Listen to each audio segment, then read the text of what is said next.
Hi everyone, welcome back to my YouTube channel. Today we're going to look at how to actually make a dashboard look as beautiful as what you have on your screen right now. We have color variation that you can actually choose from. So I'm going to be showing you everything from the scratch. If you have missed out on my previous upload, you might want to take a look at how you can actually follow up on my channel. You can actually take a look at it. So we have other videos that could actually benefit you learning Power BI and Microsoft Excel to create better looking reports. To understand everything better, you might want to take a look at this and understand what the data is all about. Now you need to know what we're going to cover from A to Z in this particular video. Okay, right now we're going to create a very nice looking background that looks like this in PowerPoint just to make sure our report looks very, very beautiful.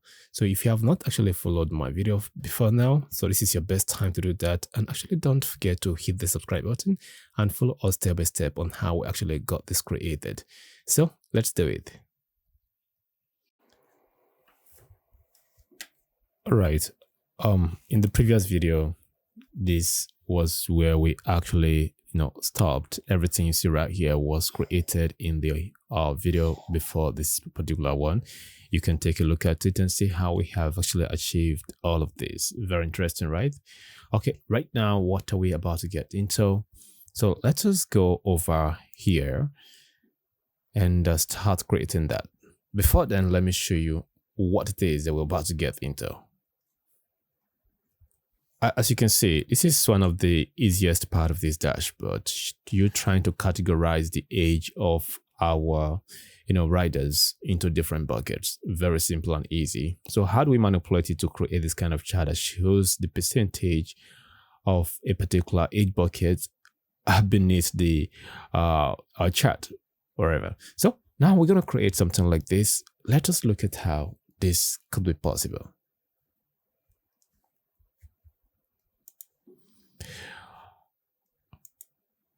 So we are right here. We need to look at this particular table called lookup demographics. So in this particular table, we have the age of our, our riders. So what do? We have to categorize them because if I have it opened right now, we have lots of age right here. So we can't use this for our visualization. We need to actually create some buckets for this age. Okay. It might be something you have done before, but I'm going to show you a different version of what it is that you have done before and how easy this could be. All right, we have our age buckets right here. The very first thing I'm going to do is to create a variable that stores the age of individual riders. So I'm going to actually call this one variable. I love to use underscore a lot, you know that. So age. So I'm going to put an equal sign here. So actually store this variable age right here. What we're looking for to store in there is this particular age. So if I type age, it's going to come with the table name. This is exactly what it is I want to store. Okay, there is one other thing I'm going to do right now is to actually store the age bucket in a different way. So age start rather. So I'm going to type in that variable. So I'm going to call this one bucket start. Okay, in here I'm going to use this function called floor. So for the floor, I'm going to put the age here. So you can decide to remove if you want to make it some kind of looking clean, you can remove this one. It's not really important. It will still work. You can do the same thing for right here, but sometimes you put it for people to actually know where the age is coming from so that the age wouldn't look like a function, right? So I can just bring it back like this. So once you have this, so it's actually saying significance. The number is this. If you look at pay attention to the intelligence right here, it says floor number. So our number is this, just like this one we have right here. This is our number. And for the significance, we want to make it 10, right? Then I'm going to close. So let me explain to you what that part of code is actually doing. All right, for this particular variable we have right here, So what it does is this. The function rounds the age down to the nearest multiple of 10. So this means if someone is actually 34, for example, if someone is 34, it's going to round it down to 30. That is what it is that it will do. This makes it easy to categorize the name, the numbers we have sitting right here. Very simple, right? So this value represents, this particular value here represents the start of the age bucket the individual falls into. So after rounding it. So what is next right now? We're going to create another variable here. So I'm going to call this variable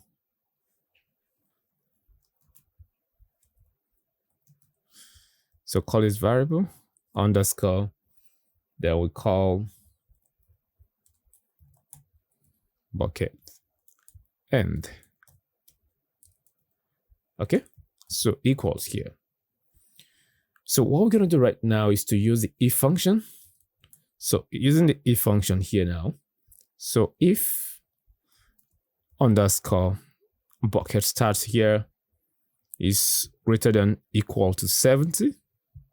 So what is 70? 70, I assume 70 to be the max. So not just assuming, we check it out. So to do that now, what we can do, I can freeze this.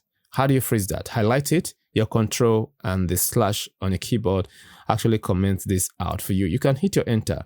Then doing this now, you wouldn't encounter any error, right? That is why I did it. Then we can go and check it out to see what is the max value right here. So clicking on this particular part right now. So if I scroll down, 70 seems to be the max value. You understand? And for the minimum is 16. So we're going to capture all of this. So check your minimum and check your maximum to know where to set this right in. Very important. You get it? So let's go back to our code here. How do we unfreeze this? Select it back again. Hold your control key down, then this slash. Okay, we're back right here. So I'm going to put a comma. So if the logical test is true, what do you really want? I want to add plus. You understand? That is 70 plus. So I'm going to put a comma right here right now. So if the result is false, what do you actually want? So I'm going to actually bring in my variable here. This bucket start here. Remember, we rounded it. So it's going to actually plus 9. What we rounded before will always be plus 9. You get it? So let me give it a space. Plus 9. And I can go ahead and close this. Okay. Let us look at what that particular part is actually doing in detail. So what you should understand with this particular part of our variable is that we actually try to some kind of set the bucket end. So if the max is 70 and we still have more numbers coming in, like in subsequent time, we're going to have people who are 80, who are 90 and all. So now this 80 and 90 will be categorized under here, but it wouldn't show. What we're going to show is actually plus. That is why we have the plus right here. So if it is actually greater than or equal to 70, we want to see this particular plus, which means above 70, right? So otherwise, look at this particular place now. Otherwise, we want to have plus 9. So remember right here on this particular variable here, what we did was to actually round it. If we have 39, it's going to automatically round to 30.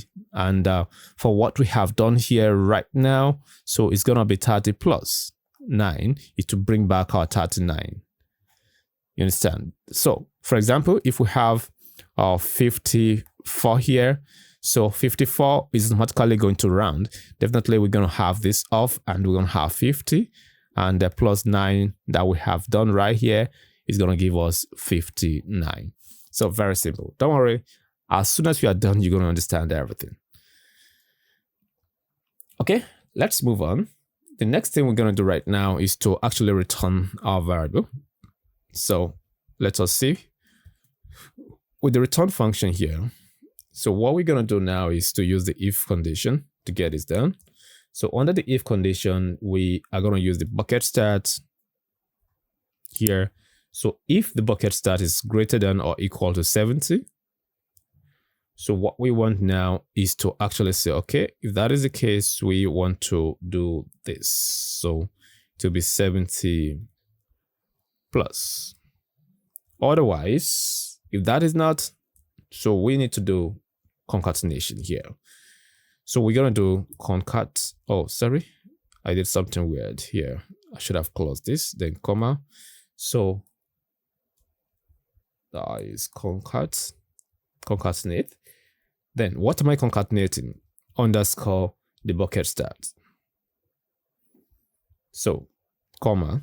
So we do that with what? With under concatenate. So we want to put what? We want to put, what do I call it? Space. And not just space, a dash in between. And after that, we hit comma. So what text do we want to return? We want to return the end. Then the end now would be underscore and bucket end. Here we go. So we can go ahead and close this. Then further close this. Okay. Let's see. To make it easy, let's close this twice here.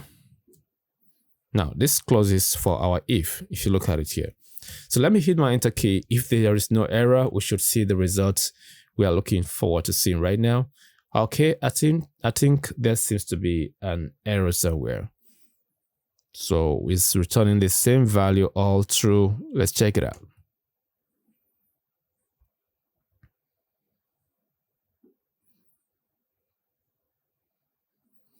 So the issue is from here. Instead of 70, I wrote 7. Let's fix that and hit the enter key to look at it again.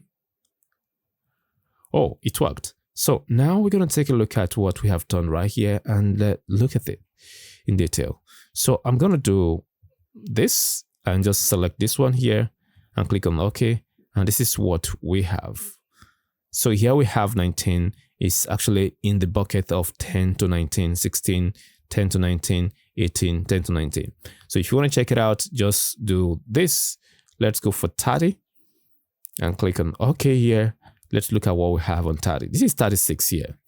So 36 was rounded to 30 and it was able to actually, do something like this for us. So now 30 to 39, this is what we have done. So I know there are easier ways to actually have this done and make things easy for yourself, but sometimes doing what is complex will definitely make you to learn and actually put the knowledge into something else and make it easy for yourself. So we have just done this and this is working so fine. I believe it's not that difficult. That is beautiful. So your comment is very important. Like and hit the subscribe button if you have not done that. Let's proceed. All right, we are back to this particular interface here.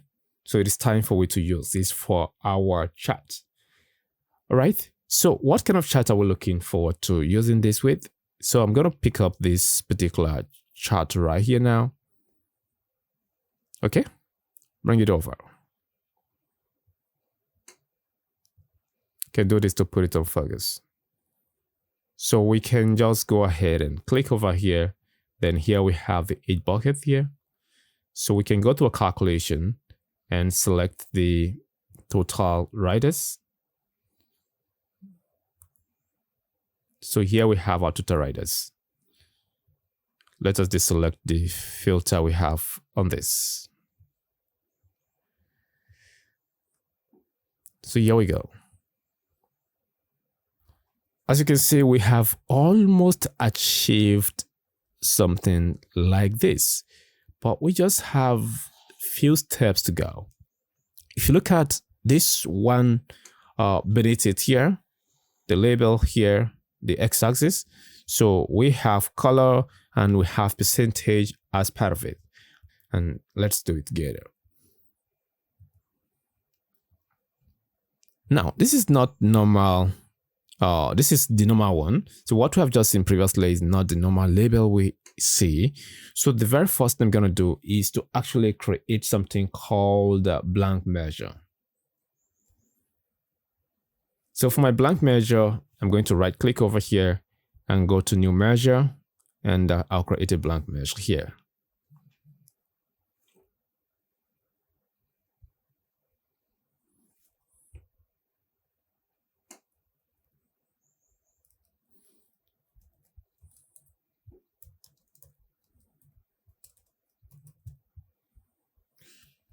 So here's my blank measure. So inside the blank measure, I would start nothing but just 0 because I don't want anything meaningful right here. Then I hit my enter key. What kind of chart would fit into what we want to actually achieve? That is important. So we're going to change the chart we have here to something that looks like this. Can you see it now? Stacked column chart. Stacked column chart. I repeat. Stacked column chart. Please choose this. So once you have this now, you can bring in your blank measure. Let's go up and get this in.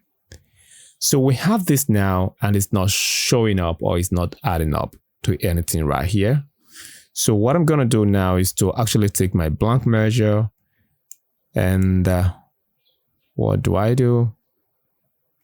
Okay. Yeah, the blank measure is here. So let's go over to where we have it to test it out. I'm going to put 200 if I'm not mistaken. Let's do 200 to show the visibility of our blank measure. So now here's our blank measure. It's at the top. So what we can do now is to set it and move this and put it above this one here. So it goes to the bottom, right? So here is our blank measure now. So for this particular blank measure, we don't actually need to keep it. What we can do is to actually play around with it. So you can set this number to anything. It depends. It has Y. In my other video, I had made it dynamic, but right here, we're going to just make it static, like using 300. You understand? 300 will be very nice looking. So with this particular 300 we have right here, let's go to our format. Then clicking on format, we can go to the data label and turn it on. Here we have the data label on. So if I show this now on a full screen, this is what we have. We have 300 all through, and it's some kind of consistent. So the next thing we're going to do is to open up this particular data labels, scroll a little bit down, and here we have series. So under all, change it to the blank measure here. You understand? Then scroll down until you get to value area. Here, this is where the magic happens. So we will need to change this particular blank measure from here to something different, which we don't actually have right now. And we have to create just that. So let us return back here. So we are here. The very first thing is to right click and create a new measure. So this measure is going to be about our percentage of age group. Very important. So I'm going to do age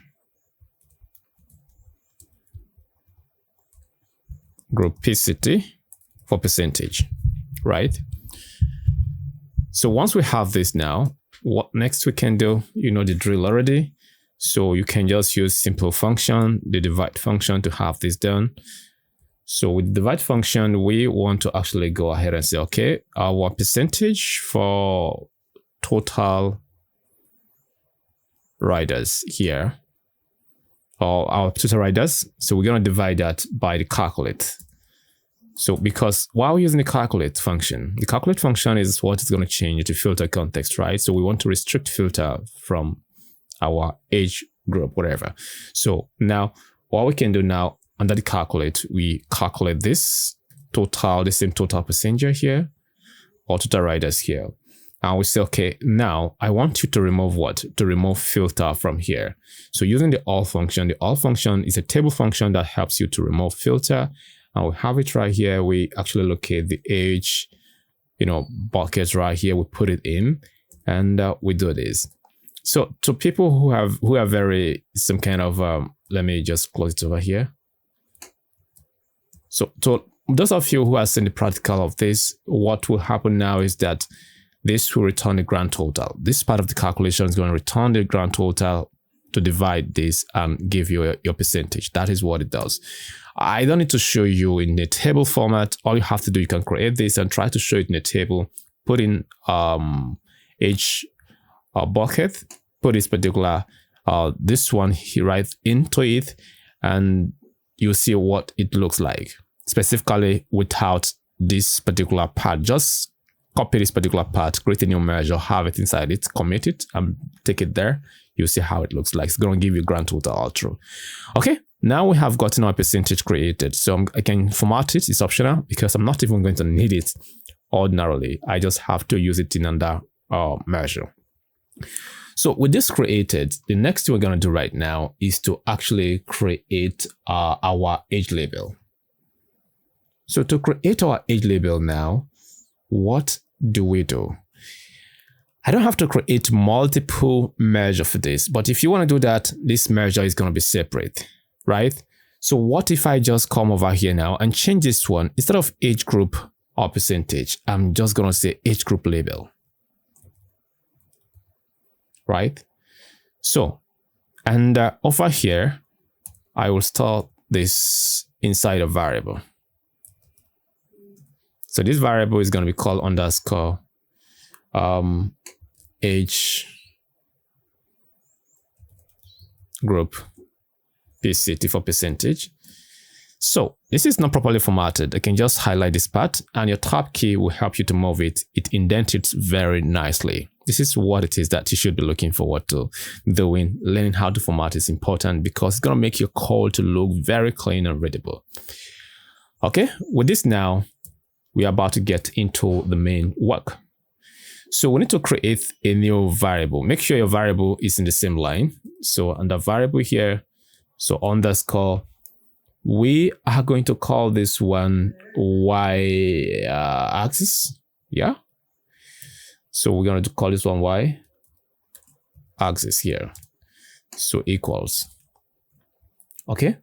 So with this now, what we can do is to use a function called selected value.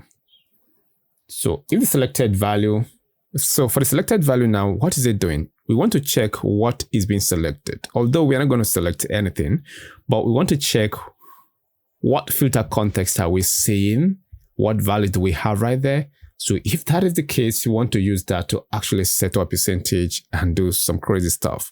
So let's do it. I'm talking about you searching for the age bucket here.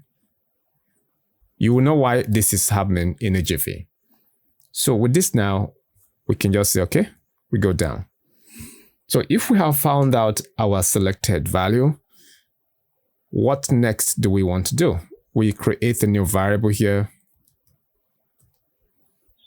So inside this variable, we are going to call it value. PCT, percentage value here. So with the equal sign, we format this. The format helps us to convert, because without the formatting, we're going to have a very long number with decimal places. So we want to format a percentage to look more like a percentage. So to do that now, what we need to do, we use the format and we bring in our underscore here. That is the percentage we've calculated previously before now. Then with this here now, what it is that we need to do is to actually say, comma, format this into 0. So before 0, we have to put this double quotes right here. So just 0%. Without any decimal places. Then we can go ahead and close this down. So if we have gotten this, what has this given us? So let's go ahead and take a look at what this would look like. So now I can just go ahead and say return. Under my return, if I return just this alone, underscore percentage value, and I hit my enter key, this wouldn't make any sense right away. So I would love to actually push it into here. Let's go to our format. So from the format here,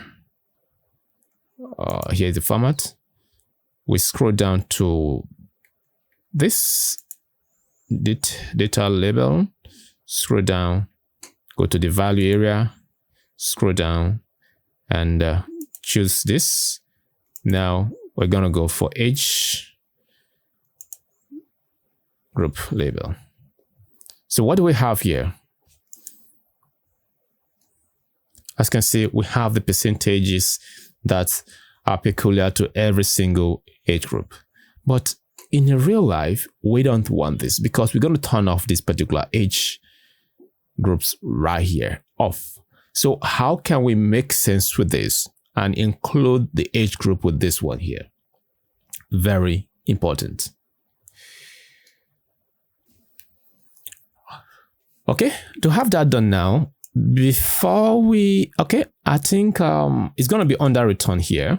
So what I'll do now is to actually say, okay, let me take it off totally. Then I start from the scratch with this. I'm going to say, okay, for that reason, I actually want my selected value to come first. And you know what it is? It's actually the y-axis here to come first. So we are going to concatenate that.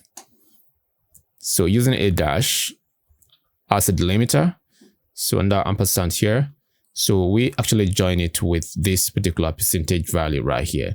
So if I hit my enter key right now, that should actually do the wonder for us. So beautiful. Now we have it. So you can verify what it is that we have right here. So with this one here, with this one, and you do that to every single part of it and see exactly what it is, because it's going to correlate with this one. If it doesn't, that means you have just done something crazy somewhere, right? So what made this possible is the selected value. The selected value is looking at this particular bar and giving it exactly what belongs to it is 10 to 19. And with that, we are good to go. Okay, so this is what it is that we have, but it's not making any sense yet. So we need to actually add more things to it to actually capture exactly what we want. I don't want dash. Yes, I do not want dash. So instead, we can go back here. Now, let's use a pipe instead. Something like this. We call this pipe. So if I hit my enter, this looks more great than just using dash. So it's looking more great, but not very much. So what if I add one more space here, and then hit my enter key?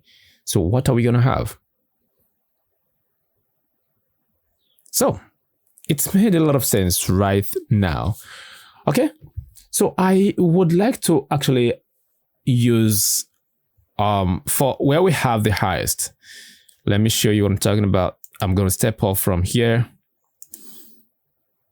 So now this particular part, we have the highest passenger on 30 to 39, here 50 to 59. So we want to actually make sure we change the color of this particular new x-axis we have just created. How do we do that? Very important. So we click back right here. So once we have done that, we can just come back to our variable here and start imputing new things inside this variable. Okay, I think that wouldn't be some kind of possible right here. Let's not make it too complicated. We're going to go with this. We are cool with this. Right now, we create a new measure that will just do that for us. So new measure is some kind of inserted right now. So what I'm going to do is to actually name this one conditional formatting for age group, right? So let's do it. So CF for conditional formatting. So we mention it, H group. Because we're going to have lots of these. So now with this right here, what I'm going to do is to just use my if condition. So using the if condition, I'm going to actually check the percentage. Oh, nice. Something is weird here right now. We do not have the percentage created separately. This is where we have an issue, right? What do we do right now? So I can phrase it just like what I've done previously. Just do this, hold your control key, and that slash that is with question mark is what you're going to use. Is it forward slash? Whatever. So I'm going to hit my enter key right now without encountering any error. So now quickly I would recycle through the code we have here. So I'm just going to copy this particular path. Let's copy this part of percentage down to here. Is our part. So we copy it. Once we've copied it now, the conditional formatting H group here. So I am going to just go over here and have it pasted. So we have this, right? So let us move this off. So here now we have this. So that would be under return. So return, I'll come over here and now say, okay, if underscore H percentage here is some kind of greater than 0.19, that is 19%, right? Then if that is the case, what I want you to do for me now is to give me a particular color. So we are going to use a color code, or you can type in the normal color like green, red, blue, black, pink, whatever is going to give you just that. So using the color code here now is going to be F0939383. Okay, we'll close this. Otherwise, we want this inside double quotes. So we're going to do this, and we do C. I think it's going to be this. Okay. We just close this for now.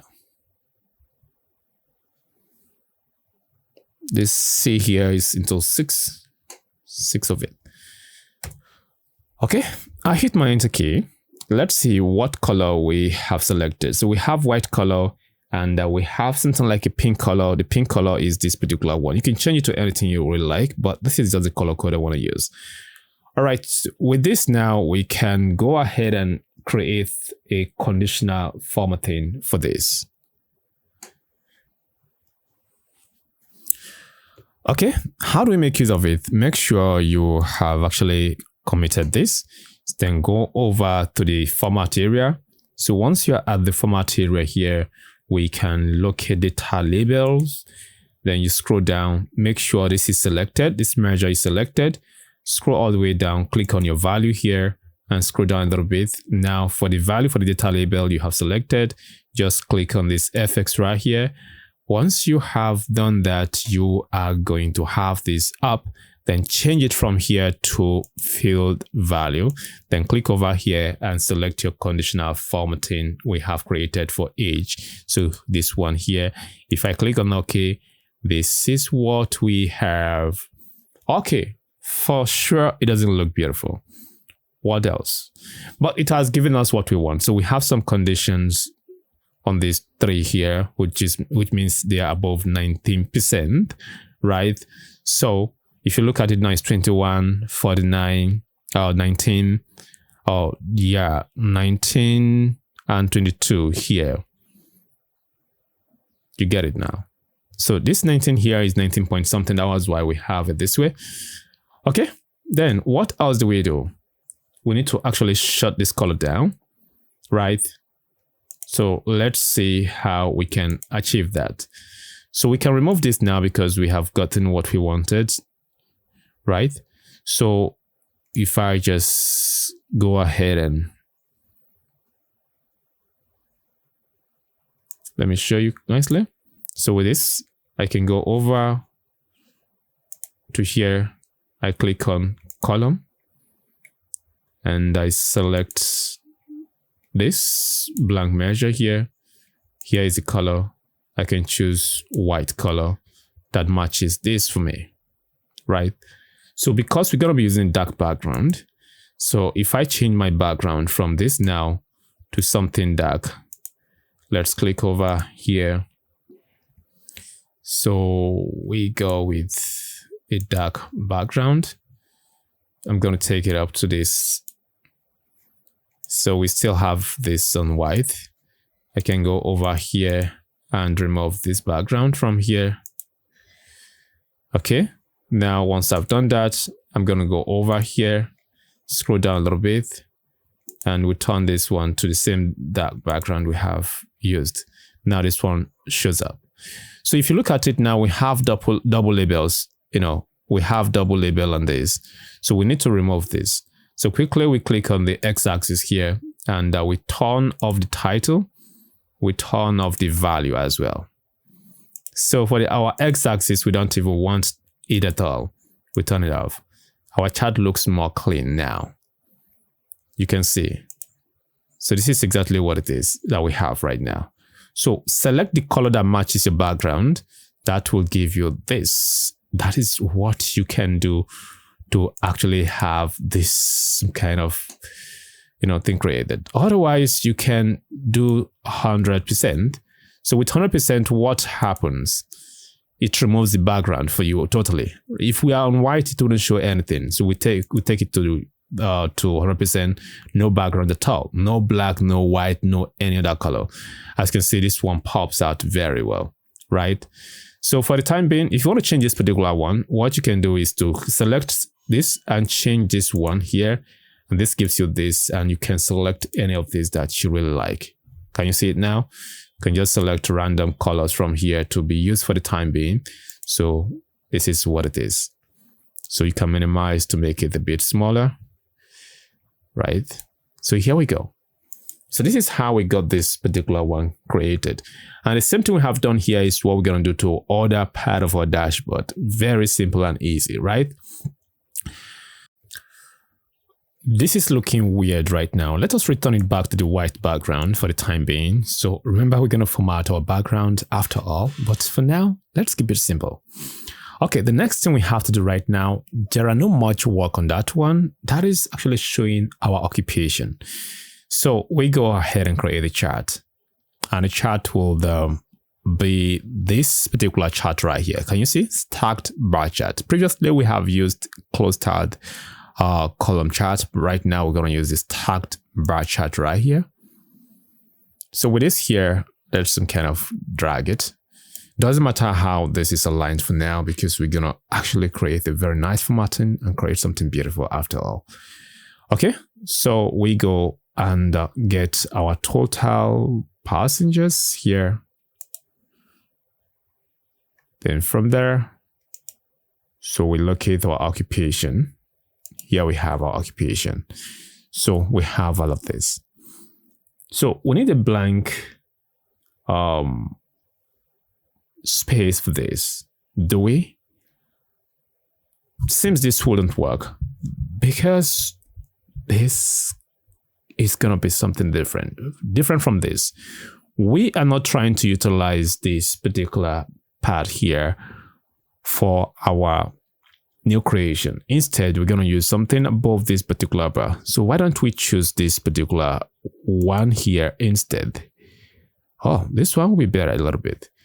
So we're going to create a blank. So let's go ahead and do that. The blank measure we're going to have on this one is going to be set to 0, not to any number. We set our blank measure to 100% 0. So we just create a new blank measure.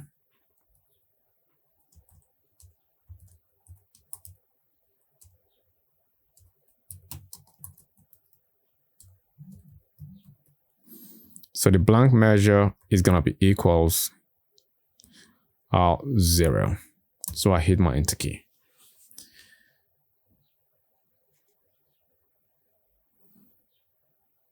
So quickly we drag this in. We bring this in here. So when we bring it in, we're going to have something like this. Okay, then we go over here. So we go to the same data label. Oh, here's the tab bars. Data label, we turn it on. So it's showing us 0 over here. So what I'm going to do quickly is to make sure this one goes above this one. I will just make a switch. You get it? So here is above this one right here. So quickly, we don't need to keep our y-axis. So we can just quickly turn it off. Totally. It's gone. You see that? Beautiful. So we go to the X and we turn off the X as well. We don't need to keep anything on the X. This is what we have. So with this, it's looking a bit ugly. So we need to fix things just like what we have done previously, but we don't need to write it from the scratch again. So what I'll do is to go over here and click on this previous one here. So we just recycle through this, copy, and create a new measure.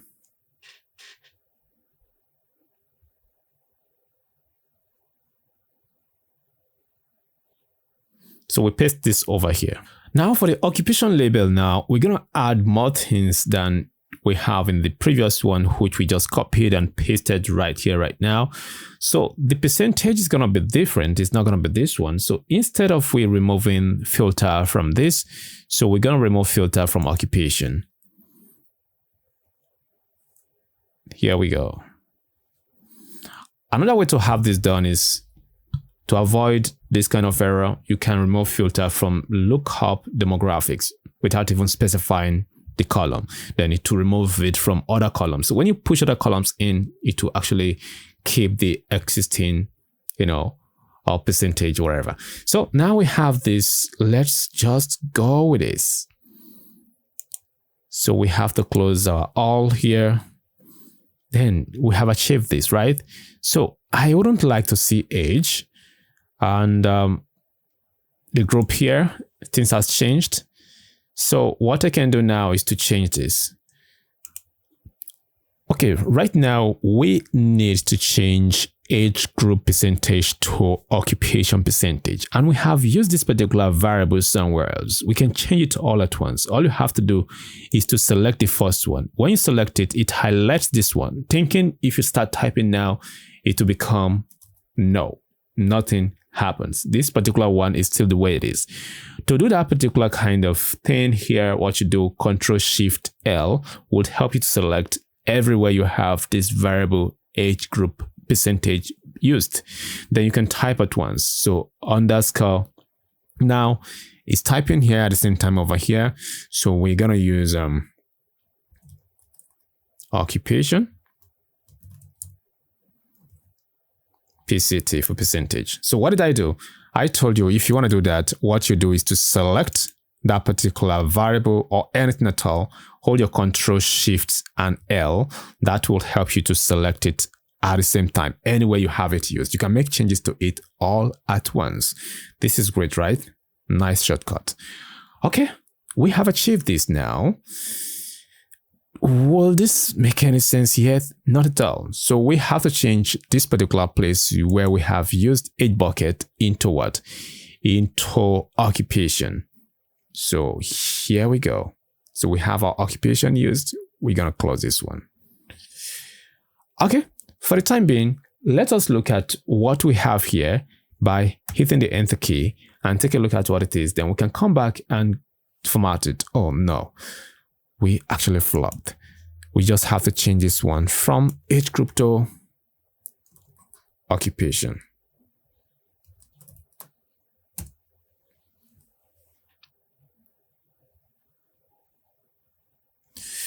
All right, so you know the drill already. So we are good to go. So right now we need to make sure we are here, click over here and go to data label. We scroll down once we have it opened. We go to the value area. We click on the value here. And we open this place up where it says add data. Click on it. And this time around, we are looking for label that has to do with occupation. This one here. So click and select it. There we go. We have it. But what actually happened? If you look at it, it has replaced everything for us. This is not what we want. So we can go ahead and have it removed. So once we have it removed, before we do that, we need to make a change somewhere. And that will be this.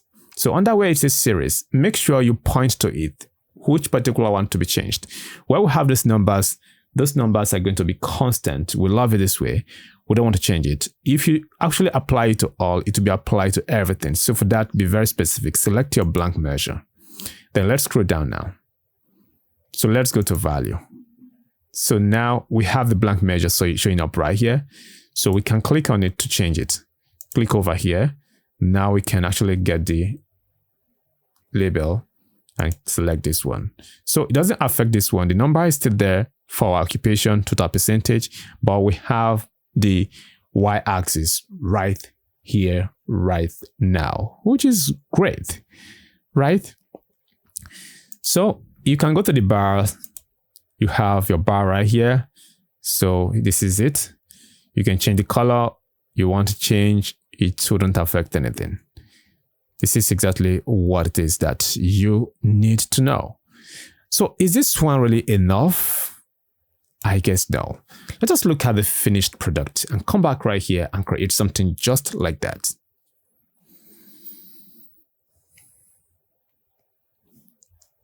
Over here, this is what we are trying to replicate. If you look at it, we have this particular one that says order, 25% with a mark, icon. Then we have professional, 24%, self-employed, 20%, and we have it as different color, just like what we have right here. How did we achieve that? Specifically, this particular check mark icon that we have. That is our next focus. So this looks a bit complicated. You have to pay very much close attention to this. It's not like this one. This one is more easy and direct, but this one here, something weird will happen. Let's create. All right, we are back right here now. This is what we have. So we can go over to our legend and turn our legend off. Title should be turned off. All we want to see is just this one right here, like this. So we have this here. We can rank it. So go to sort by total riders. So now this is nicely done. So once we have achieved this, the next thing we have to do right now is to make sure this particular part has its color changed. To do that, we go back to the measure we have created. So why is the name again? That is occupation conditional formatting. Occupation, here we go down a little bit. Yeah. Occupation label. So we are here. So for this particular part is actually our y-axis. It's not more y-axis, but we can leave it at that, no problem. So then we have this particular one to be the value, which is the percentage. And for now, we don't have to return yet. So the next thing we have to do now is to actually check using a percentage and highlight a particular point of it using a marker, right? A checkbox rather, a check mark rather. So now I wouldn't return yet. I'll forget that return part. I'll come here and create a new variable. So this new variable would be called underscore indicator.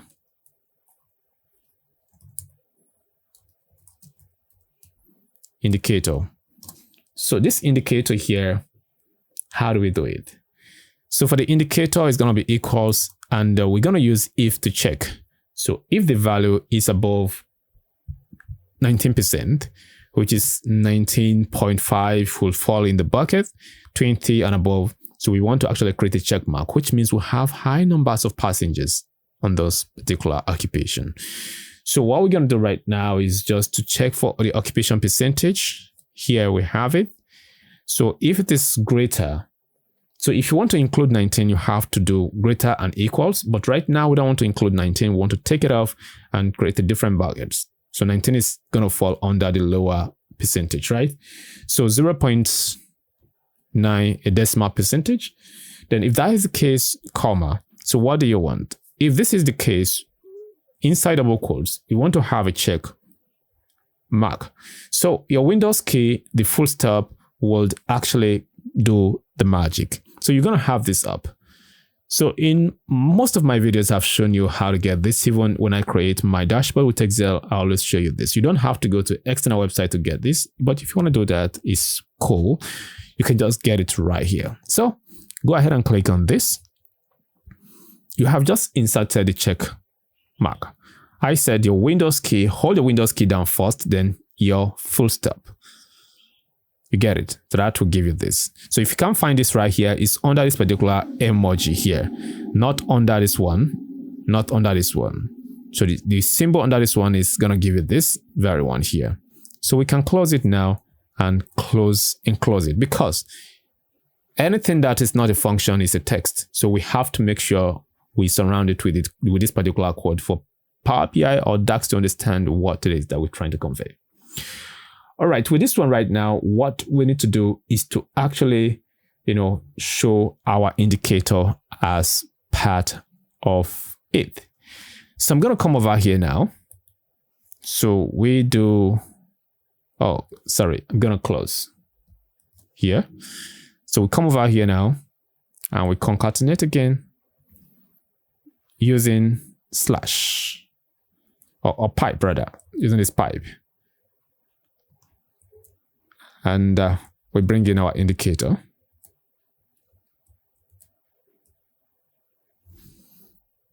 So we need to get this here. Now our indicator is here. So with this now, what are we expecting? Let me hit the enter key and let's see what it is that we're going to have.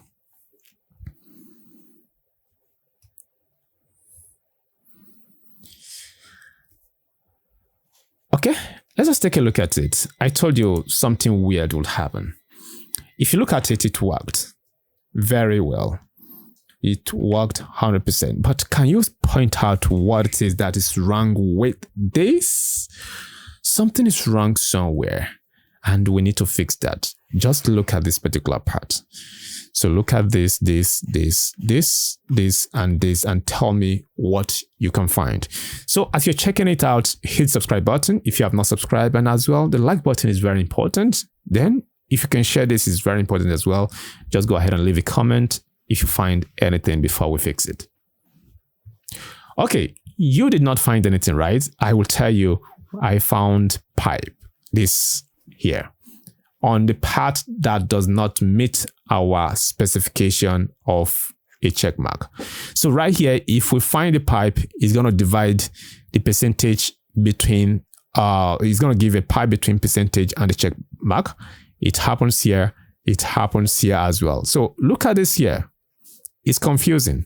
This one as well is confusing.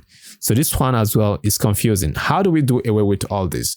So where we do not have above 19%, we want to actually make sure we flush it off. So how do we flush this particular place off? Like this ones here, how do we flush them off? Very important. Okay. It is time for we to go back and do something. So we set on that condition again.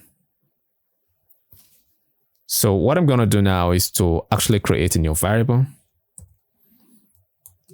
So variable here, I'm going to call it underscore separator. So equals. So over here, I'm going to do if, is in the if condition again. So if underscore occupation PCT right here, percentage for percentage is greater than 0.19, which is 19%, that is when I want to see this particular pipe. right here. Only when it is, right? Once I've done that, I'll close it. So do you understand it now? So the thing is this, how do we use this? So instead of me showing this right here, what I will do now, I will cancel it from this particular double quotes and this down to this close of the double quotes. I'll take it off. Instead, I'll bring underscore separator right between it. You get it now. So by the time I hit my enter key, what we should be expecting is having it fixed. So let us go ahead and check it out and see if this has fixed it. And if we do not have any error. So it has fixed this, but we are having a little error, which I believe you have spotted. So right now, this is actually joined together. There is no space between them. So we need to put a space. So we have removed it from here. We have removed that particular pipe from here, or that little stick from here with our condition. So how do we give a space? It's not something complicated. So let's go over to it, the measure. And over here now, we click here, we do under ampersand, and in between, we actually do space delimiter, just like this. So if I hit my enter key right now, we should have gotten the situation under control. Okay, finally, let's just check it out. Fixed. Now we have a space. I think this space is quite okay. You get it. So remember, we have a conditional formatting, right? So we can just copy the previous one from here. I told you about recycling through your code, so you don't have to write it over and over again. So you can just create in your measure. But for the purpose of learning, you can always create it from the scratch so that it can become part of you. So the more you repeat one thing multiple times, the better. So now we have this right here. The only thing we have to change first is actually going to be conditional formatting. It's going to be for occupation. And over here, we're not going to remove filter from this age bucket. Instead, we can remove filter from the whole table. Let me show you this example. Now, I'm not being specific, right? I don't want to remove filter from the occupation, but from the table where the occupation is sitting, and that will still give it the same effect. It doesn't really matter. So learn this and know this. Okay, now we have to change this name to make sure whoever comes to the back end or where we have our code writing would understand what is going on right here. Control, Shift, and L will help us to do that. So underscore, so occupation, PCT for percentage, and you hit your enter key.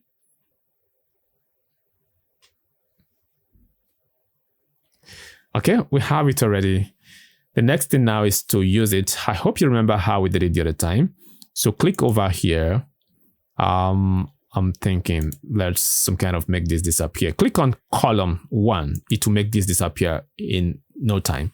So we can go over to our format now, and we scroll down to the value area, data label, scroll down to where you have value, scroll down again to this particular part, and we click on the FX here. Then we switch this from gradient and we choose the field value.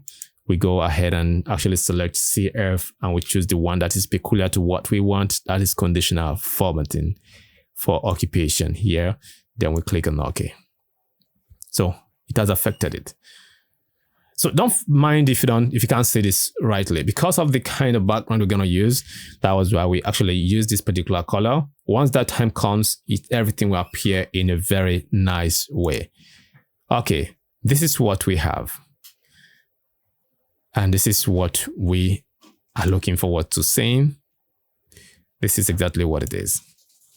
So nicely done, right? So no complication. So what if we have one more? Don't worry, we have it on top of this one. We're going to arrange everything within a blink of an eye. Everything is done for us.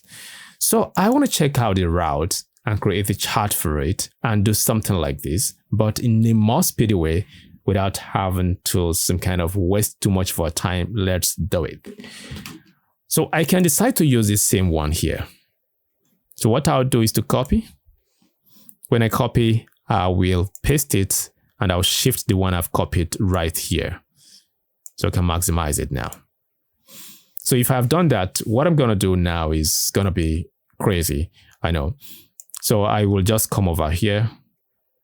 Okay, let's come over here. Select it. Click over here. And this is the occupation, right? We're going to change occupation to route.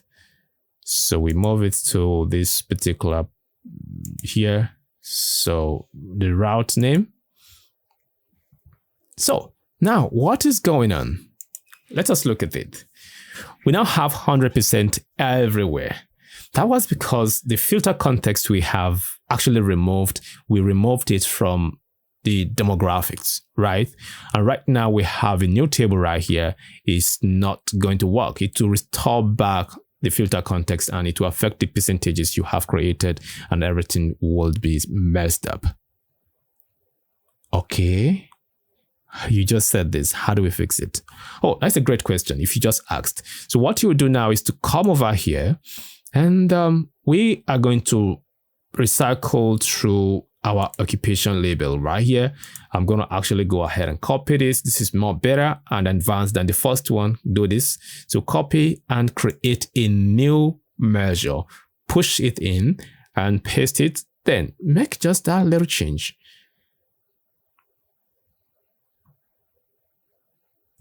Okay, pasted. The first thing I'm going to change is going to be this to route. Then here is occupation. I wouldn't want to see occupation any longer. Instead, I'm going to change it. You know what it is? I want to do this once and for all. So Ctrl-Shift-L would help me to select anywhere I have used that particular variable. And I'm going to actually use underscore. I'll start typing. This is going to be route PCT for percentage.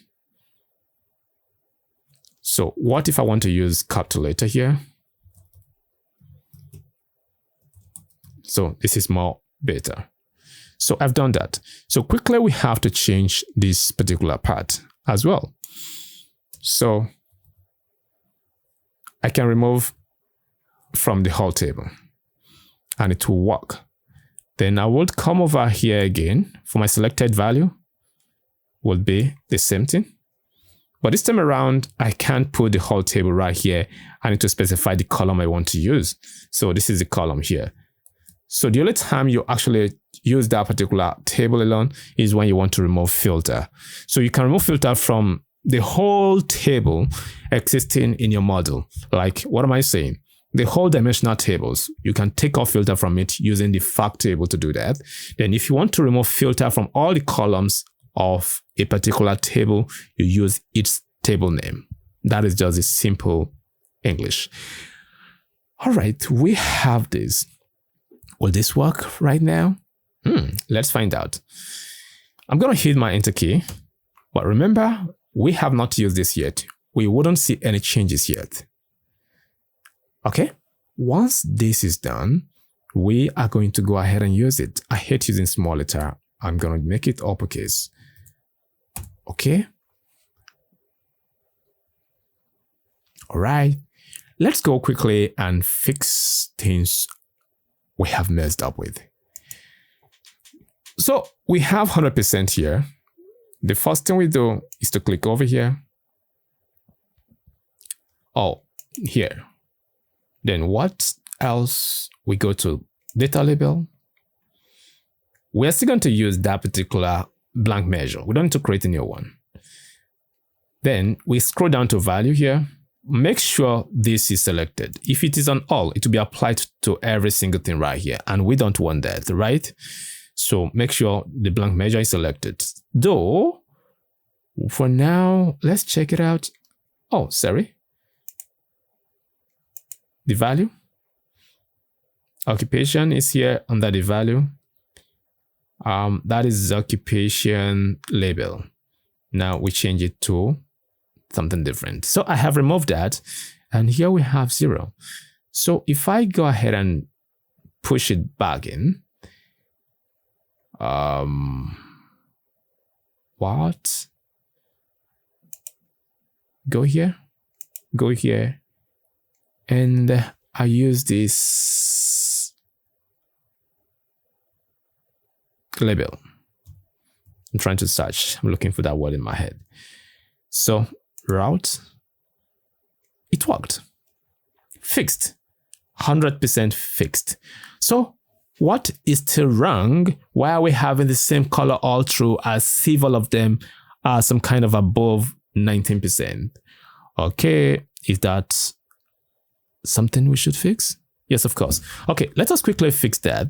What we need to do now is to go back and click on one of the conditional formatting we have right here.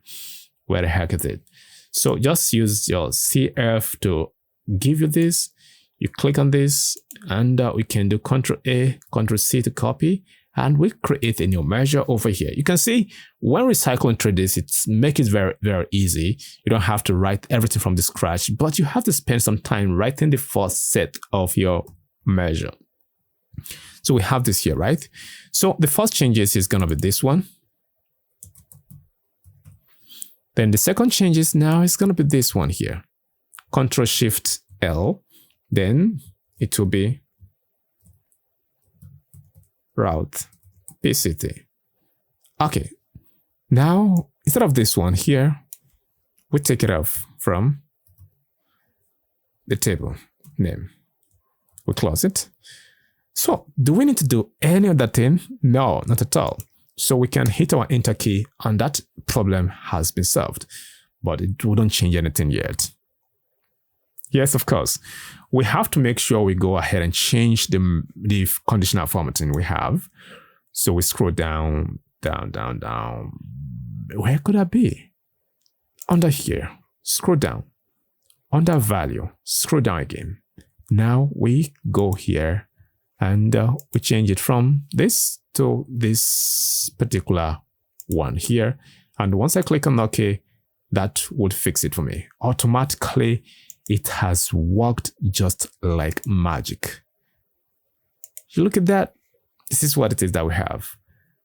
So we have achieved this as well. Can just do this. Okay. Things are not looking great right here. I know. I'm sorry. It's weird. So before we create any other measure, it is time for we do some kind of clean this up. So let's see how this is going to look like. All right. It is time for we to actually make the entire dashboard look very beautiful. So how do we do that? What if we do it within a click of a finger? Now we have something like this. So what about this? Very interesting, right? So this is exactly what you should actually do. It's very simple. I'm going to show you through some little things that you don't understand about this. So here is actually the total riders, in case you're actually thinking like, how did we create this? I never knew. So it's very simple. It's simple and very simple. Let's take a look at it. So, sorry, not this one. So I'm going to search for total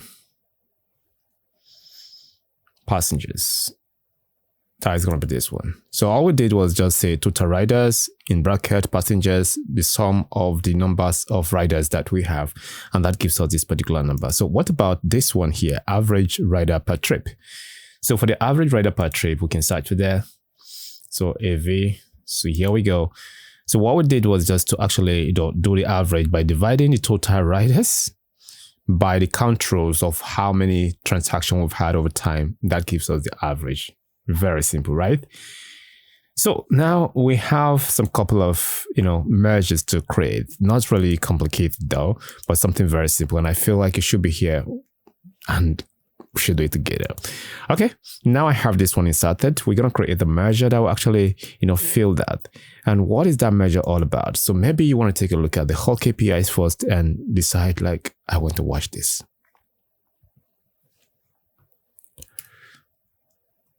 So, all right, if you look at this particular top here, we have all of those cards. So this first one was what I've just shown you, which is the numbers of riders.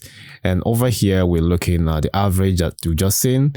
And right here, we're looking at the total revenue we have generated over time, and now this is the total trips we have. So we have gotten this one calculated and this one as well, but we have not done this and this one as well.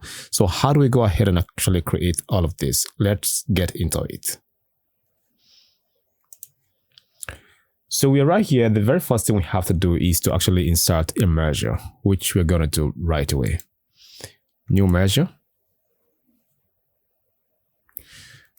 Okay, we have done total revenue. So what we're going to do right now is just to actually iterate through the two tables that we have using the first function is going to be SumX. SumX is actually, a function that would help us to create some kind of total revenue between two columns from different tables or whatever. So what I'm going to do now, the SumX is looking actually for a table, just like what we have right here, if you pay attention to the intelligence. So that is going to be our fact ridership right here. So I'm going to hit comma. Now we need to give it the expression. So for the expression, what we need now, I'm going to actually locate a related table. So related, I'm going to show you that table after all, and you see what we have inside that table.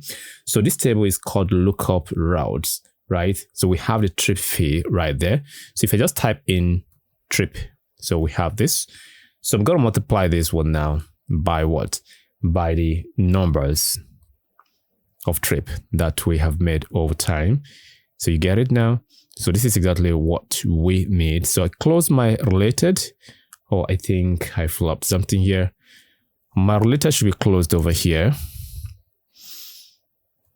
Then I will go ahead and close my SumX and I hit my enter key. That would calculate the total revenue we have generated for me. Okay, in case you don't know where this table is, let me show you the table in detail. Then go over here. And now we locate the table by clicking on this. So on this table, if you look at it, we have the trip fee for every single, route. So for Central Line is $50. For East-West Express is $13. For North Circular is actually $31, on and on. That was what we have actually used. And if we go down to the fact table right now, on the fact table right here, you can see we have numbers of trips. So we multiply that by how much you actually charge for per trip. It gives you your total revenue. That is exactly what we have done. Okay, so it is time for me to bring it in right here on the card. So total revenue should be moved in. And now we have to create some formatting. I'm going to give it the same one. So this involves some kind of currency. I'm going to use dollar. So you can use pounds, euro, wherever, naira, or Ghana cedis, whatever you want to use. You can just go ahead and use it. But right now, I'm going with that dollar number formatting. Okay. This is what we have just created. So the next one should be the total trip, which is very simple and I believe anybody can do it. You can just pause it right now and do it all by yourself. When we talk about total trip, we're talking about how many transactions have we had over time recorded. You understand? So you don't have to think twice. So total trips now is going to be equals, and we use the count rows.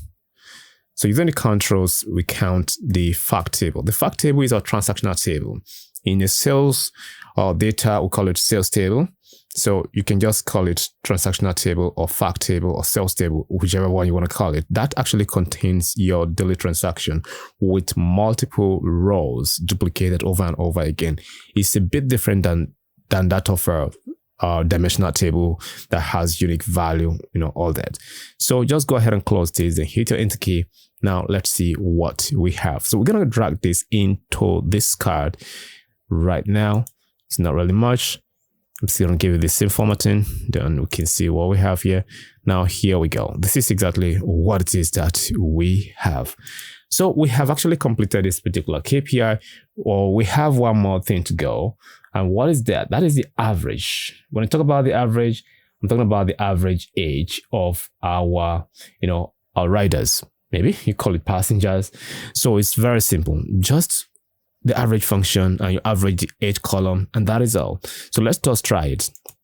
I'm going to get this one right here, copy and paste it. So I'm going to minimize this a little bit.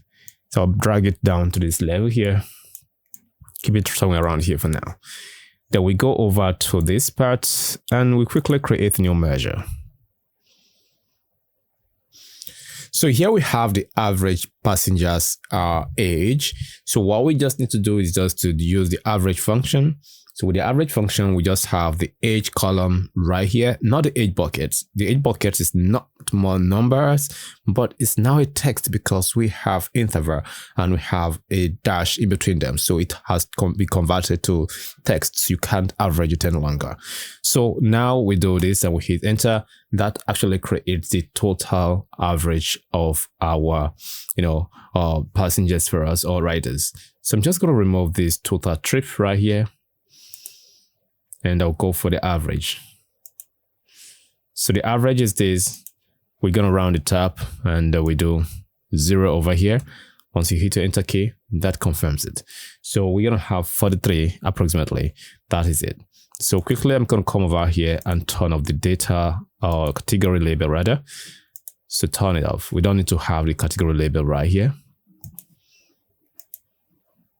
Okay, let's step out and step back in now.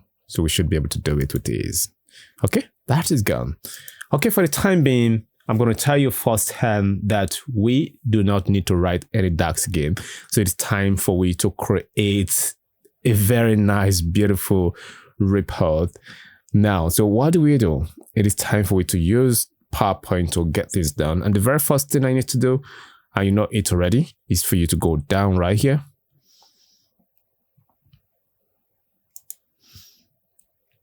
I just clicked on this and it's actually on your system. If you're using Windows, all you just have to do is to search on your Windows, hit the Windows icon and search for snippet tool. You're going to have it. Or you can actually install an external one to get it on your PC and start using it ASAP. Okay, I'm going to click on new and all I'm going to do is just to take a screenshot of this particular part right here. So just aim at where I actually selected. This is exactly what it is. So here we have a screenshot. So I'm going to save it somewhere I can remember. So do save yours at a place you can remember. So it is saved as capture on my desktop. I'm going to pick it up from there. Then I'm going to click on save and that is saved for me. So that is the first step to actually go through before you create a very beautiful, background for this. So in case you've not hit the subscribe button, it's now your choice to think of like, okay, should I do it or not? I think it's some kind of free 100%. Go ahead and hit the subscribe button and as well, like the video, share if need be. All right, in the previous video, we have actually created, this tool for our work. So right now we're going to create something new. I want to start from the scratch just to show you how I actually add new slide over here. So with my new slide, I have this. I'm going to take off this one away from here.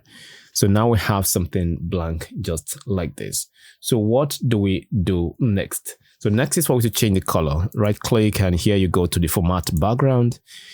Then you wait for it. So over here, we'll click on this and we select this particular, second one that has, I think 15% darker white. So select this. Oh, now too much. Let's do something else. Let's go with this one. Okay, I think this one is proper. So I'm selecting the one that has 5%, right? Okay, now with this, what do we do? I'm still not convinced. I want to use that of 15%. Okay, let's go with something like this. So with this now, we can move this anywhere we like. It's your choice to actually move it anywhere you like. So once we have this, so the next thing you do now is to actually come over here. You have those particular, objects here, cards. So take up this particular one that has rounded corners, pick it up and just drag it down here. So you're going to reduce this particular curve area. Don't make it too much curvy I think something like this would be very much okay. So we can just set it around here.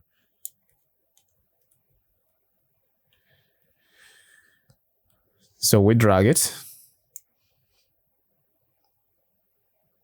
to this end.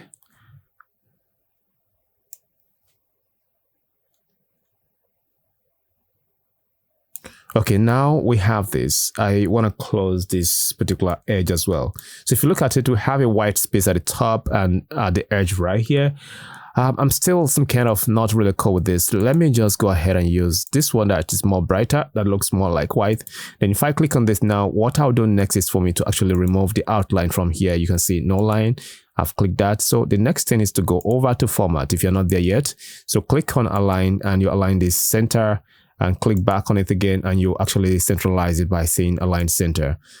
Oh, sorry, middle rather. So we look for the middle one. So it pushes in the middle. So the space at the top, edge here, and the bottom will actually be the same thing. Okay, we have something like this, right? So the next thing now is for we to change our color. So we're going to change our color. So what is our color going to be like? So let's click on the card itself and click over here and click over these more colors. And here we are, right? So I can show you manually, you can enter the RGB. For the RGB right now, I can enter 30 over here. Then we go down, we enter 32. And we go down again. For the red, for the blue, we enter 33. That gives us that black color. We're going to click on OK. Now we have this dark color here. Beautiful, right? Okay. It is time for we to go ahead and bring in our, screenshot. So pictures. So we go to our desktop. Remember, we use capture. See, here we have it. So we can bring this around here. And we just have to stretch it from this particular bottom right. So do this. Here we go. We have something like this. Interesting. Okay, it is time for we to start playing with things around here. So the very first thing I'm going to do is to deal with the header we have right here, this particular KPIs. So let's go over to our insert and we'll locate the cards we have, which is this particular shapes here. And we take up the same shape as well. So we drag it down to cover this part. So once we have that, we can actually come over here and just make a transparency to see what is actually behind it. Then over here, you can turn off the no line. That we don't want any line for it. So just adjust things right to this level. Okay, you have this. Then we can just do this. Bring this down.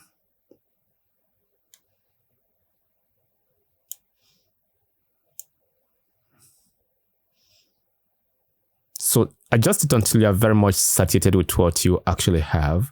Then you can release it. So for the time being, let us move this a little bit here. So we are cool with this. I can Ctrl D to have it duplicated. I just got a duplicate of it. I'll make it smaller. Then I'm going to bring it down to this level. So once you actually do it, your curveness will be merged. So you can reduce it just by holding that particular, orange or what do you call it. So I'm going to keep this right here. So make sure it's aligned with this particular part. So I'll move it up a little bit. Okay. Now something like this is cool. I can just do this. So we can bring this down. Okay. Once you're cool, you Ctrl D again, you bring this over here. So now we go for this one. So we keep this over here. We stretch it to cover this particular part, just like this. And we'll bring this down. Okay. Then Ctrl D again, we can just make this.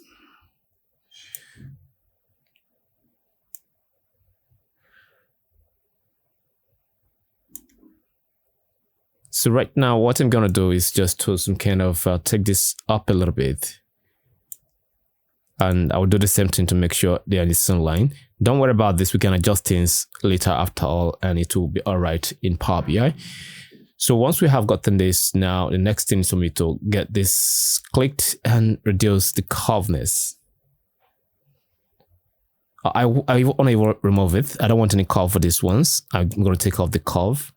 So now we bring this to the parts of this one here.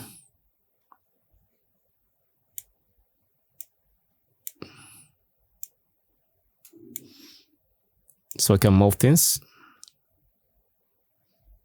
this way.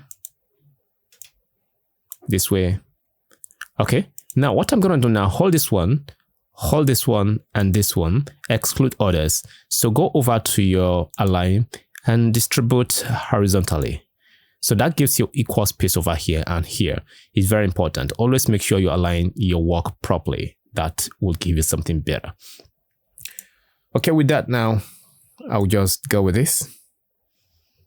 This one here covers from the top here.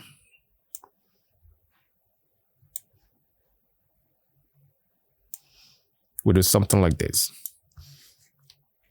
Okay, so we can just do this. So once we are very much cool with what we have, let's go ahead and move it a bit. Something like this will be cool. So you can just get this for this particular bottom one here, and you drag this down.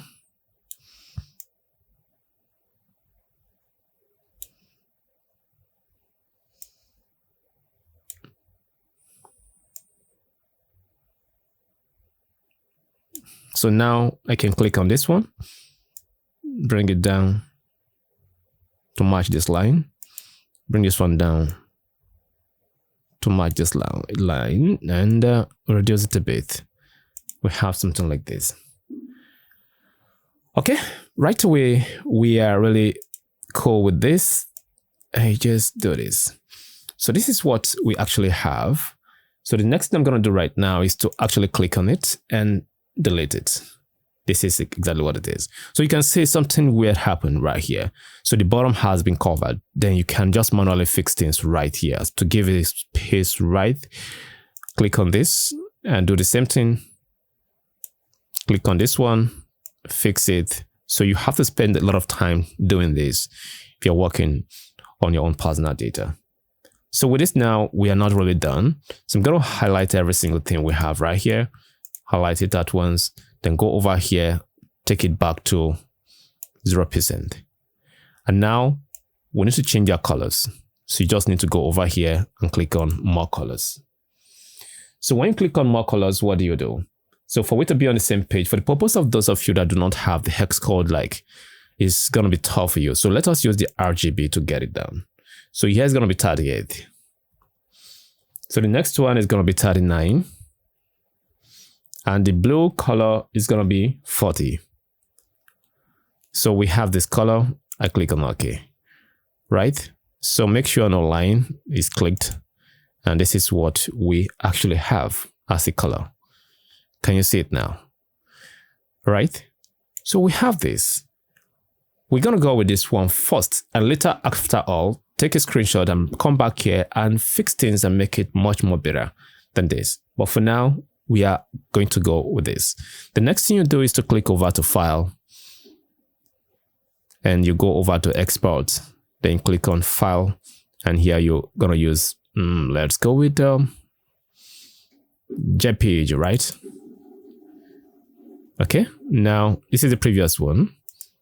So I can just do the background.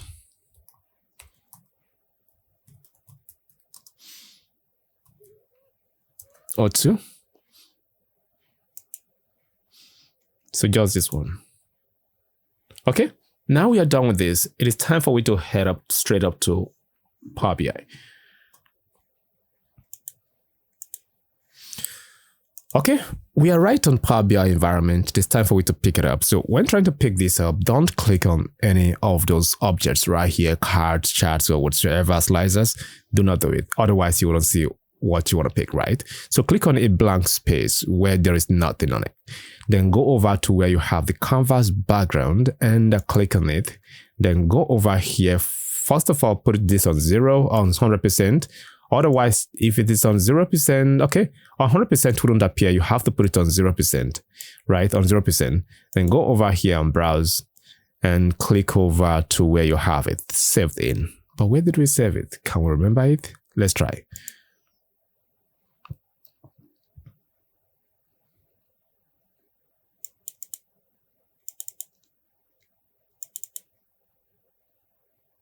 Okay, here we have it.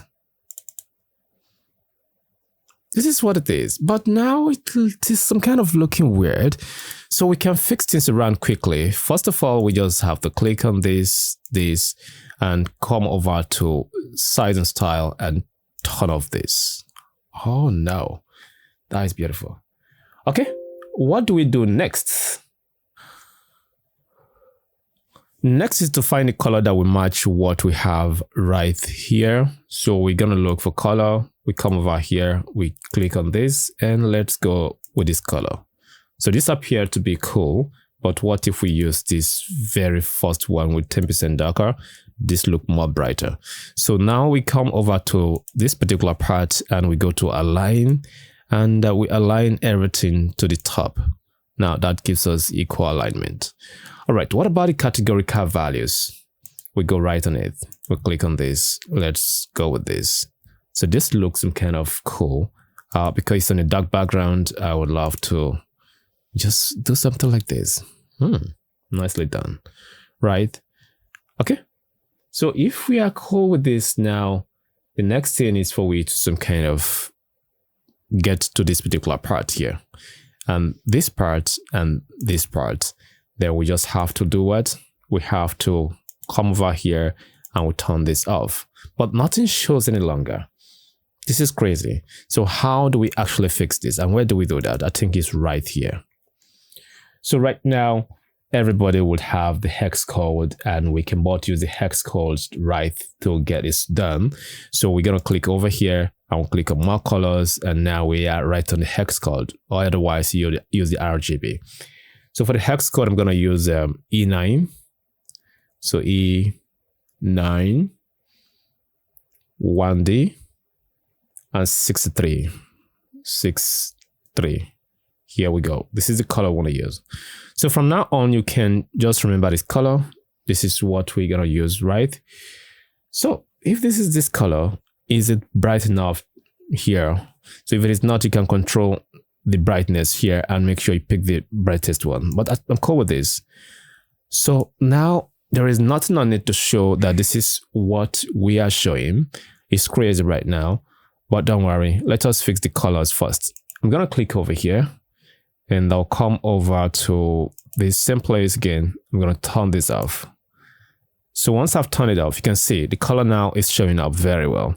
So quickly, what we're going to do is to actually control our bars. So I'm going to control the bars. So I'm going to go to this particular one that says total rider or passengers right here. And I'll control the color from here. I'm going to use something like, let's go with this. This looks cool, but not really much. So you can just search from here and pick the one that best, convey what you want. So let's go with this. So I would love something like this to be used. So quickly, you have to remember which one you actually, use. This is the one, the last one. So when next you want to use it, you know which one to click on. So right now we just go to data label. We open it up. We scroll down. We click on the specific one we want to change. This is the total riders here. So once we've done that, we go to value. So we scroll down again. We click on the color and we change the color to this particular color. That is all. You get it now. So there is no header yet, but don't worry about that. So we're going to do the same thing to this one here. So we select the total passengers. We click on this color. So here we go. Then we go back up. We turn off the background. And now the next thing is for we to change the bars. For the bars, you make sure you select this one. This color shows up here and you select this as well. So it gives us the same color. Okay, if you look at it now, we can now do things here, move this a little bit, right? And this is what it is. This is what you need to do. Just fix things around. So let us click on this one and do the same thing. Our dashboard is taking shape, but it's looking a little bit weird. Don't worry, we fixed everything.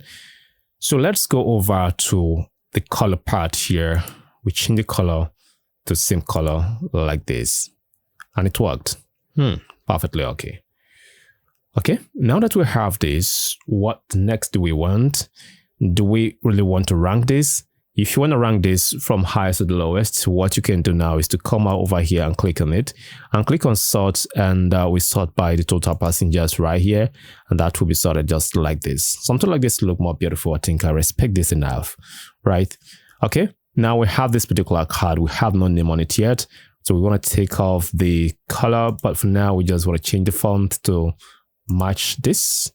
Okay, let's go over to here and we turn off this one here. Beautiful, right? Okay, so what about this one? We have little work right here to do things, the slides out, to change it and to make it fit just like what we want. Well, first of all, what we're going to do is to turn off this one here. Better. So we go over here, we click on the bars or column here. So it's opened. So we click and we choose this one. Consistency is key. Remember which one you've used previously. Okay, right now both the y-axis and the the x-axis and the data labels are not in order. So we want to change them. So we locate all is what is showing up here. So we're going to use all. So we go over here and we select this. We choose to use this one. It's not sharp, right? So we go with this. Okay, now for the X, we go with this very one here. Better. Okay. If you look at it, it's not looking very much beautiful because this one here has destroyed it. So what we're going to do now is to quickly go ahead and turn off this one.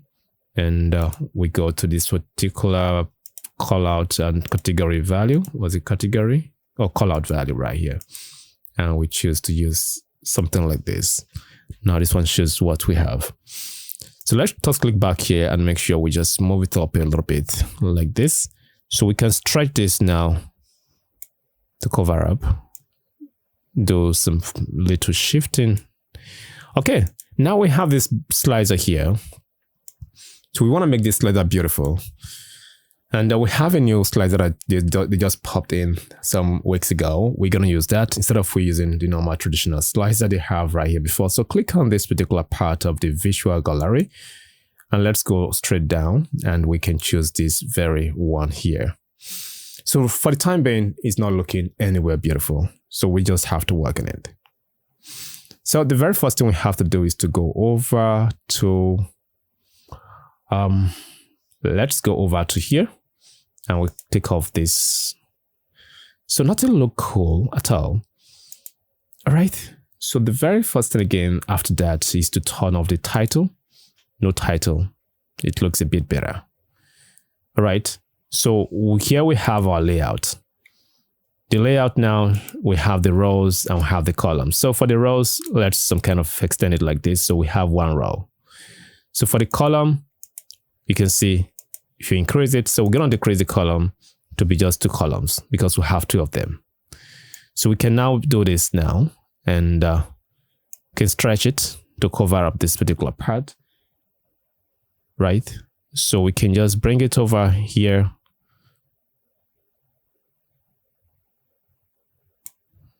But look, right now it looks some kind of too flat, very flat. So what we're going to do, let me move this down a bit. Okay, we just need to beautify this. So let us go over to close this shape. So we have this shape here, rounded rectangle. So when we select it, we have something like this. And we have customized style. Open it up. So now we have it opened. We can play around with the corners, right? So you can see the top corners right here. Let's go with the bottom left. Can you see that? Then top right corner. No, let's do left. This is left. Let us do right. This gives us something like this.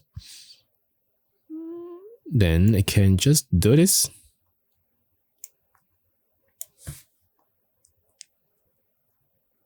If I step off now, it looks like this, but not in any way beautiful. So let's click something here. So we should go over from here. And now we are going to select slider settings selection. Okay, the selection is cool. We can do this. So which means the selected one now. So now we can do multiple selection. So what I'm going to do now is going to be single selection. Let's do first selection. So first selection makes it compulsorily one selection. So if I select this one now, I've selected top. Top will be the dark color, while the bottom now is the unselected one. So if I click on it now, I have just selected the bottom one. So what we're going to do now, we're going to control which one is selected and which one is not selected, and what color do we want to give to it, right? So let's do that. So where do we find the color? Shape here is now layout, colored value. Okay, under the colored value here, we can do something. So we can do selected. So for the selected, we scroll down. Yeah. This is color. I think it's for the text. Value selected. Okay. Then the color is going to remain white. We don't need to do that. Let's go to the button. Yeah. So under the button, we are using default. So we now go to the selected one. So go to the fill color for the selected one. We click on color here.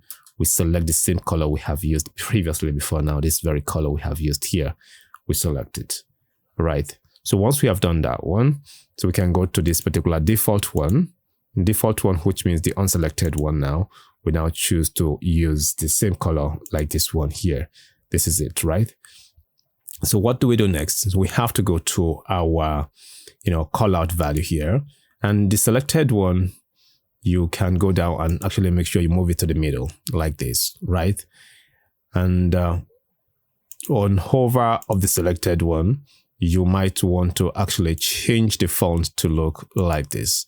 So let's see. Oh, no, it doesn't really work.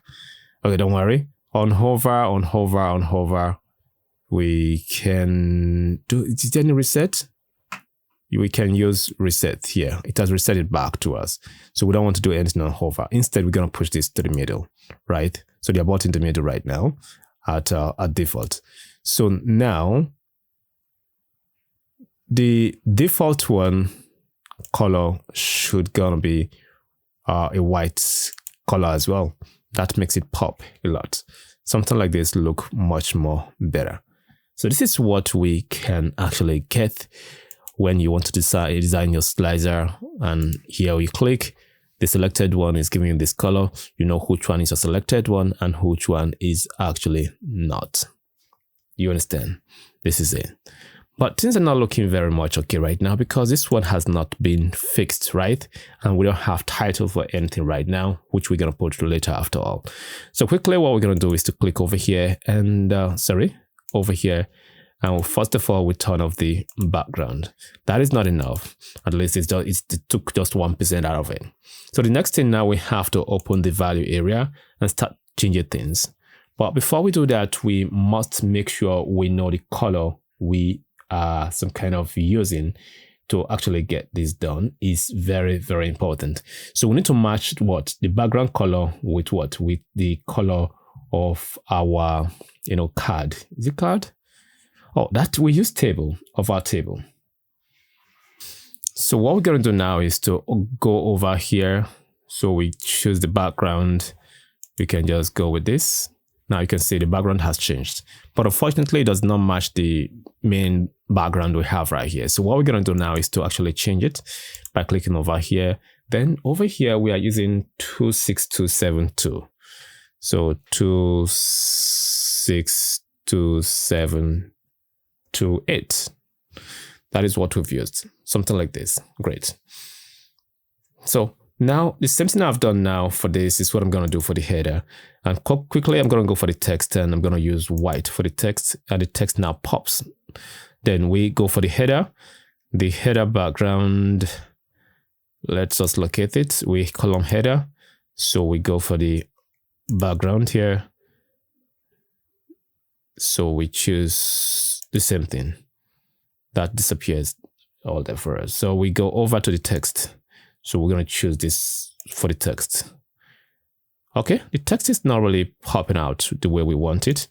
If I do this, now this is better.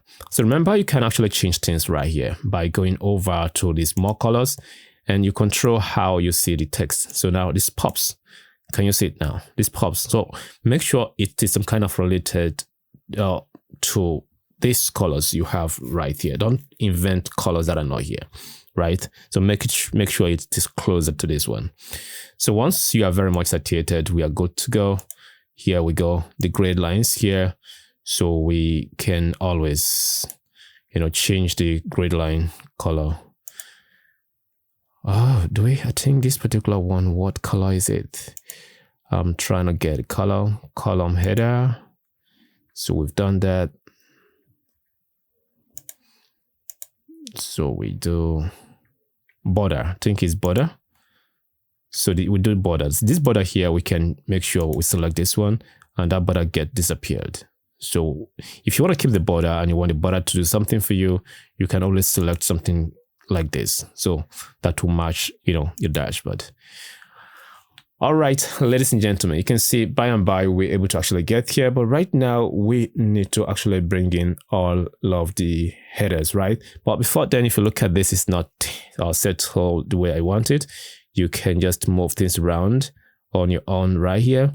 So I'm going to click over this, hold my control key, this one. Quickly, I'll do under alignment here by saying align bottom. So that fixes what I want for me. So better. So one more thing to go. So let us kind of move this like this. Move this away. Now select again to justify everything and make sure they are in the same part. So we just go to align and distribute horizontally. So here we go. Something cool, right? This is exactly what you can do.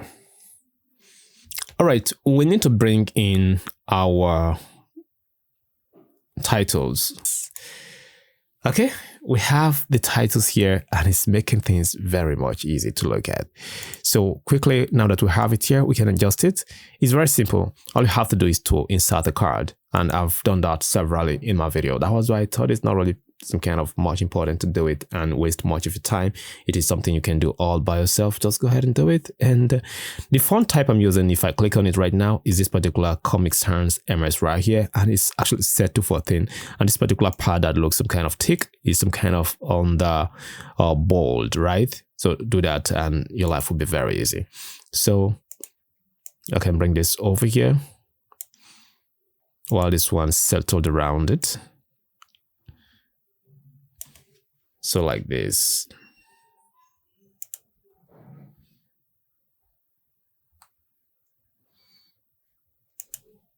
So just try as much as you could to do that. So now there is one thing you need to know before you go. Just hang around, don't go nowhere right now. So we go over to this and settle it down before I show you finally that one. So you just stick around for me to show you one thing that we are missing on our chart.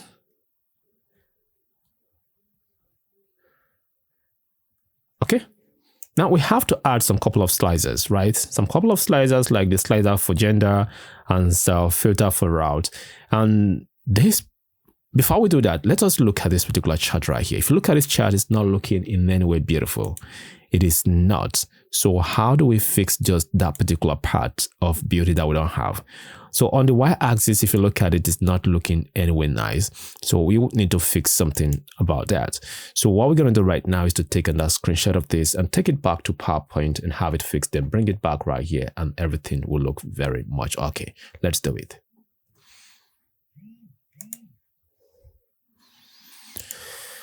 So I'm taking the screenshot from here.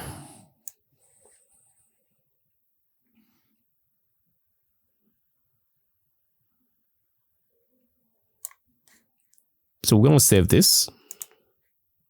Save it on top of the previous one. Capture again. Just click on yours.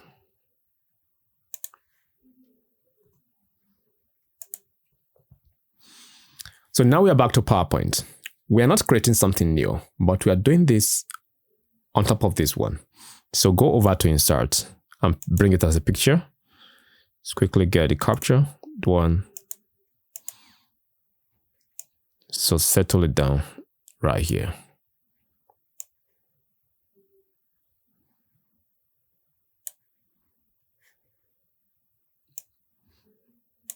Okay, what I'm going to do right now to fix this part here is for me to go over to insert and go to this and click over this line. So I'm going to start my line from this particular top here, hold my shift key to draw a perfect straight line. Once I've done that, I'm going to shift it inside a bit, right? So once I've done that again, I can move this right here for me to look at it very well. Then I'm going to come down here under this part. I'll choose this. I'll choose this very one. So I will make it thick, a bit thicker, like this. Then I'm going to match it with my background. It disappears. So let us select something like this. This is perfect, right? So the thickness is okay. Step out from it and look at what you have. This is it. So we need to just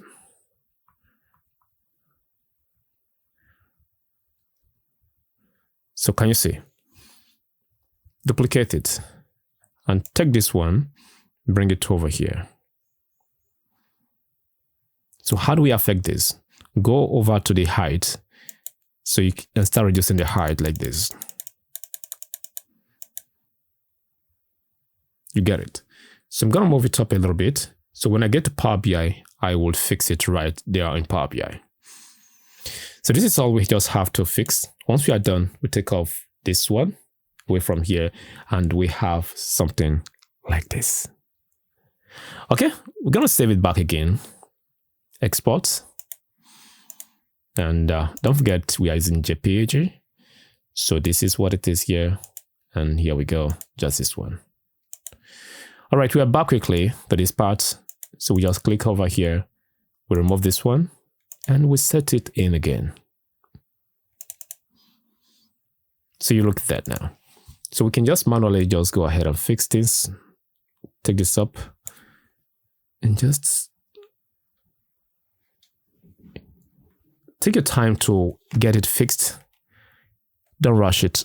Spend some time doing this.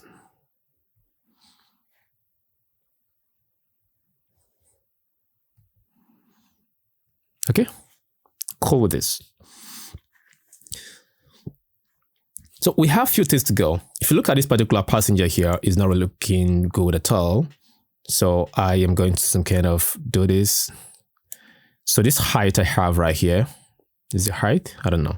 So click on this size and style, and you have 48 and 224. So I'm going to select this,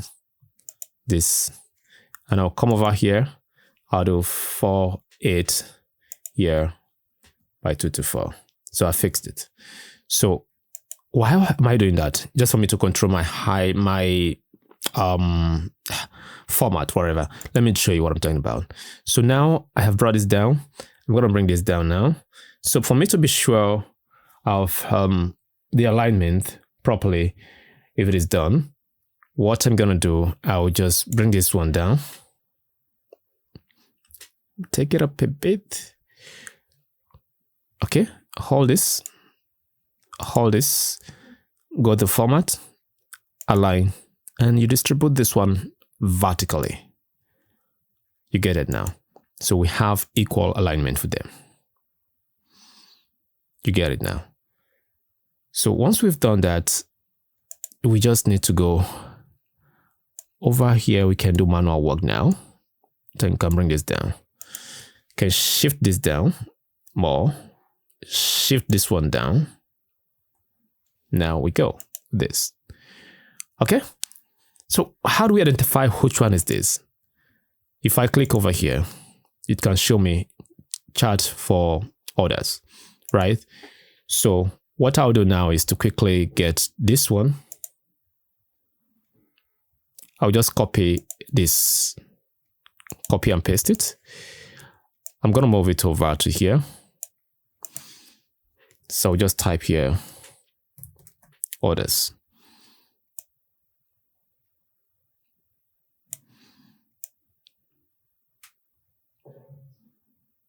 So you align it properly to sit right at how you want it.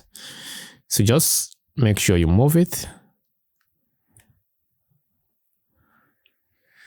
So once you have it right here, you need to give to orders as well.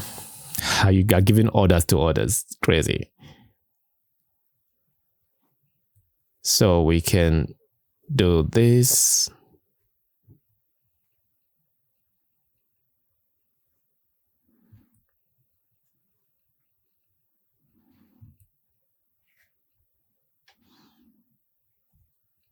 Okay, so I'm copying this one. I'm pasting it down. So I'm giving orders to orders. So I might have a mere wrong work here, rough work here. I guess this one is for female. Click over here. Yeah, it's female. So you click in here. So you do for female. Oh, now everything is selected. Control A to select it. Female. So we paste new one. Bring this down for male.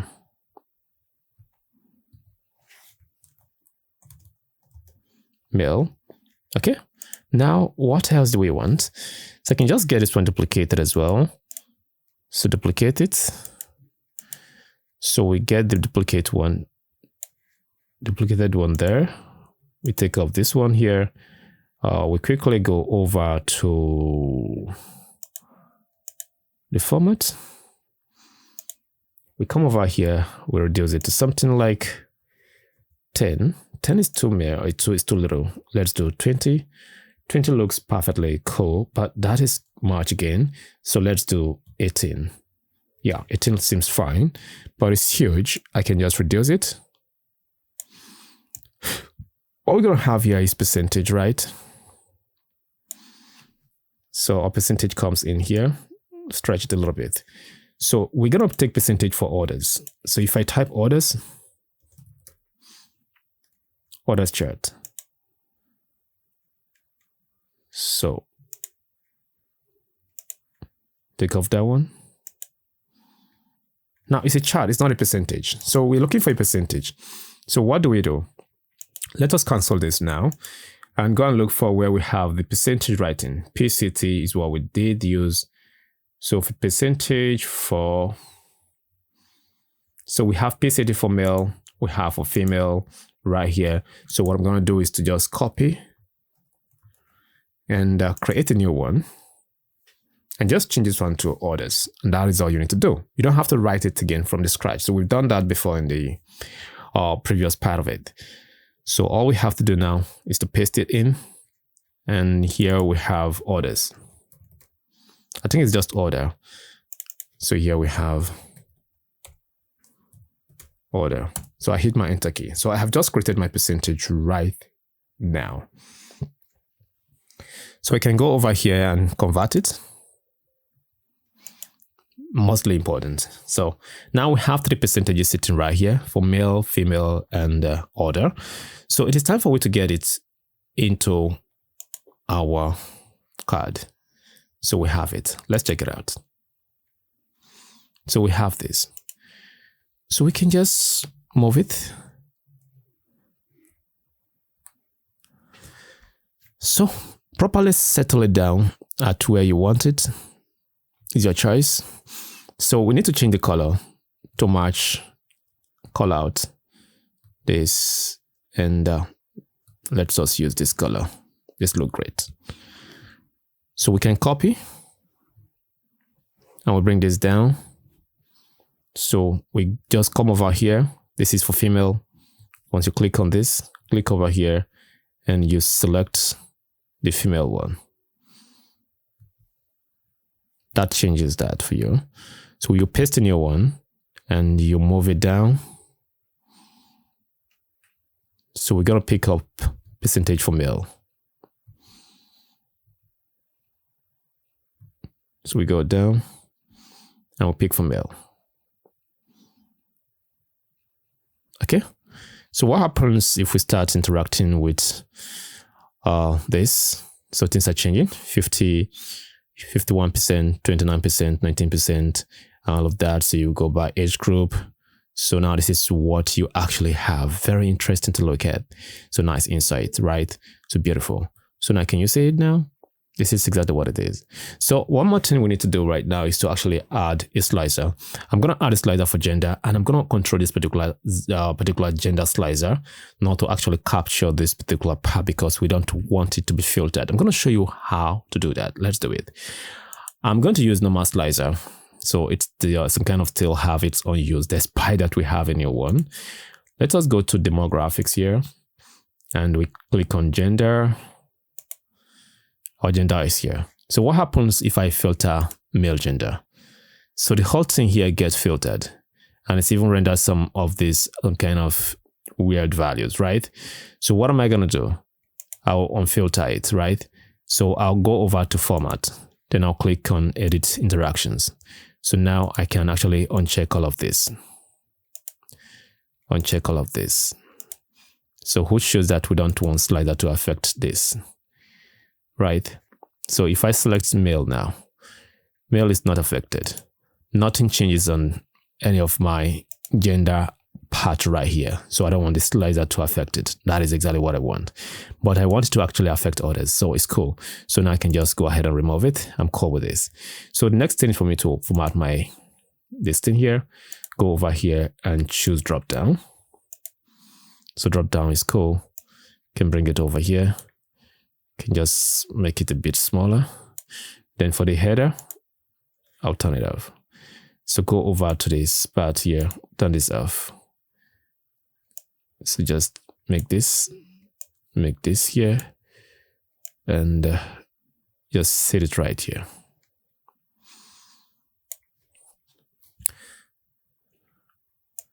Spend some time doing this. I wouldn't spend much time over here. I just believe you can do it. So if I click over it now, this is what we have. So you can just go ahead and create a duplicate of this. And what do we have here next? I think it's going to be routes. So here, click and change this. So this is the route name.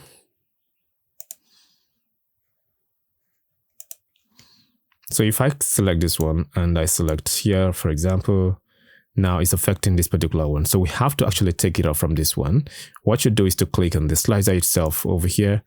So once you've done that, go to format, this interaction, and you quickly turn off this. So if you can't turn it off, maybe that was because you have something on it. Just bring it down a little bit. Then go back and click on this one. Then you can now find this and turn it off from there. You can take this back to where it belongs. Right? So you can now close this, and here you have it. So what I'm going to do now is just to stretch this. Okay. Now, you can stretch this. Okay, it's showing something. Good. This is what it is that you have.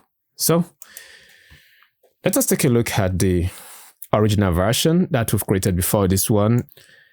So this is the version before the created one that we've just done right now. So how do you find this? I have actually replicated this, but something is missing. You might not have taken note of that. What is missing right now is actually this particular part right here. So how do we actually add this?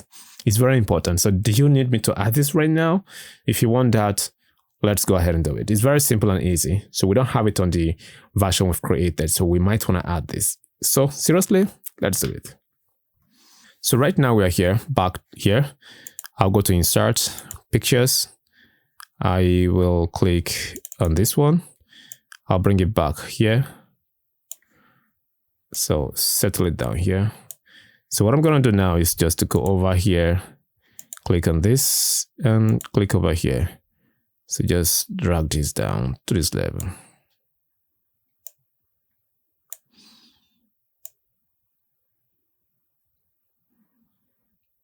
Okay. So what I'm going to do now is to some kind of right click and format painter. Oh, sorry. The format picture is here. So click over here and this solid line. Click over this one and take the eyedropper to pick this color. Oh, what did we do? We should have clicked on this one. Okay, I'm going to use the gradient. So using the gradient now, I'll take off one of the steps. I'm going to be left with this particular step. So come here and change direction. Let us use something like this. Okay, so in the middle part here, I want to select the color I want to have in the middle. And the color should be nothing but this particular color we have right here. You get it?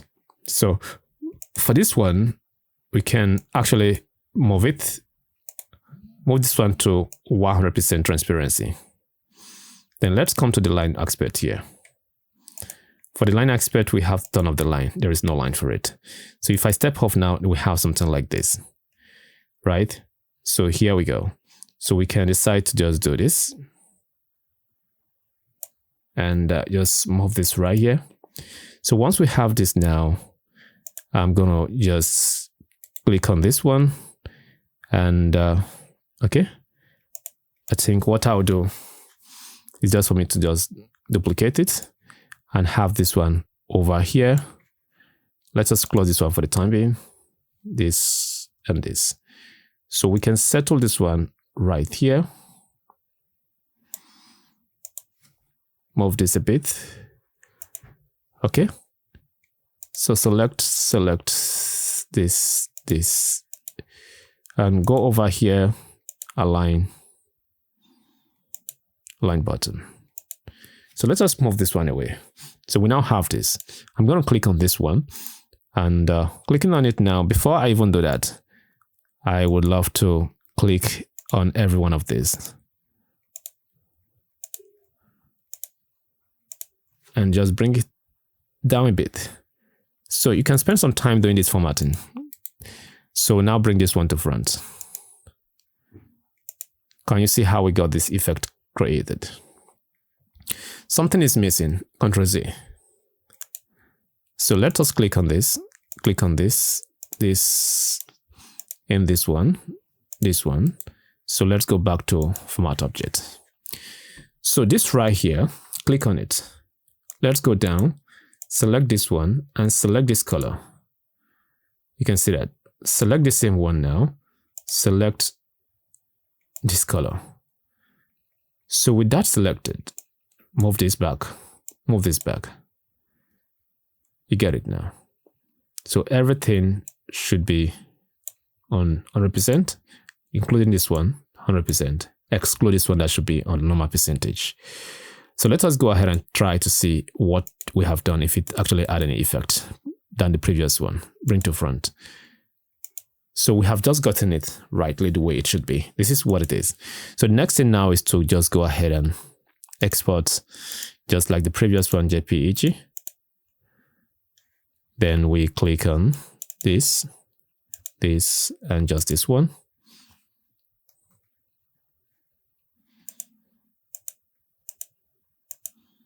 So back here, we'll click over here, take this off, click, and we fetch this one. So can you see it now? So tell me what is different. So we have just achieved everything 100% from the scratch. So I think I deserve a thumbs up. If you have watched to this end, you better go ahead and do that. Thanks for watching.